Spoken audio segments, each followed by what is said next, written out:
Percy. I'm from Cornwall. Well, it's the most southerly point in Cornwall, so as far as you can get.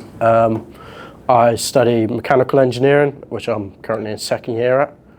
So I've been part of the rally team since October this year, or last year, so not very long at all. But from that, I'm a mechanic. Well, I come from a farm originally, so I've got no real background in motorsports. How I got involved in motorsports was I had some free time over the summer, and around me they do Targa rallies, which are entry-level rally things. And I went along to Marshall and watched. I thought it was a bit of a laugh and came back to Harper, and then the rally team's here. So I thought I'd get involved properly. Working on a farm with a livestock farm, so I've got plenty of experience of bodging things and having to take stuff apart when it goes wrong. So from there I decided to go into engineering. I'm kind of looking forward to this season, so because we're in, is it class 4 of the BRC?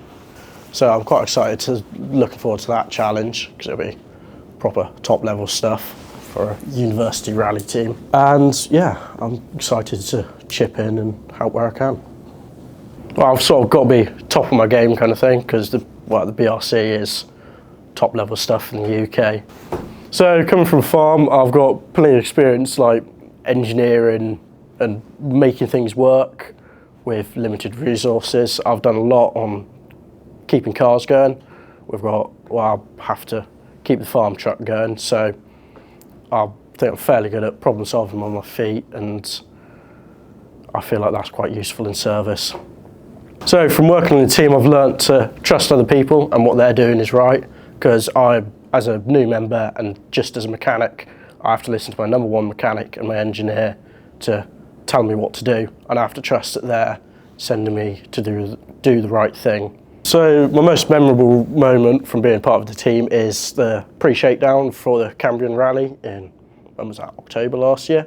I'd literally just been in the team 2-3 weeks, and we were doing servicing the car every 10-15 minutes after it came back. And it was a really, really good way to learn. And being part of the team has fairly influenced my career, because I now know I want to go into a motorsports career. So I'm currently looking for placement jobs, and I'm actively applying to ones that are to do with motorsports and involve me in the motorsports industry. So in 5 years' time, I'm going to hopefully still be involved in rallying in some way, whether it's as a career or just as a hobby, but I'm definitely going to be still doing it somehow. If you're looking to get involved, just go for it. I was worried that I didn't have enough experience with cars and spannering, and I found that it really didn't matter. Everyone's going to teach you anyway, and you can ask as many stupid questions as you want and no one will tell you to clear off. So